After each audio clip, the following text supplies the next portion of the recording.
Hey there! So let's dive into the problem we have at hand.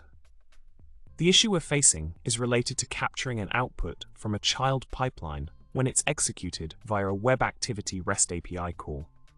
This specific scenario can be a common challenge in data processing workflows. We want to ensure that we can seamlessly retrieve the return value from the child pipeline, even when it's triggered through a Web Activity call within the parent pipeline. Now, moving on to the solution. The key here lies in utilizing the provided REST API endpoint to fetch the necessary information. By crafting the URL expression in the web activity as detailed in the documentation, we can effectively retrieve the run ID of the child pipeline execution. This step is crucial for enabling the subsequent capture of the child pipeline's output. Remember, this URL expression plays a fundamental role in facilitating the seamless flow of data between the parent and child pipelines.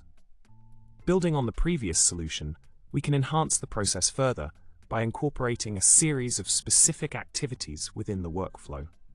By implementing a structured approach that involves setting a flag variable, utilizing an until activity to check the pipeline run status, and executing a web activity to capture the output, we can ensure a more robust and reliable data retrieval process.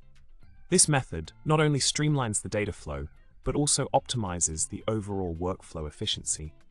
It's all about creating a well-organized system that ensures seamless communication between the parent and child pipelines. In summary, by leveraging the Azure Data Factory capabilities and following the outlined steps, you can effectively capture and utilize the output from a child pipeline executed via a Web Activity REST API call. Remember, incorporating these strategies into your data processing workflows can significantly enhance the efficiency and reliability of your pipeline executions. So, embrace the power of metadata-driven workflows and streamline your data processing tasks with confidence. And as always, don't forget to like, subscribe, and drop a comment below. Happy data wrangling!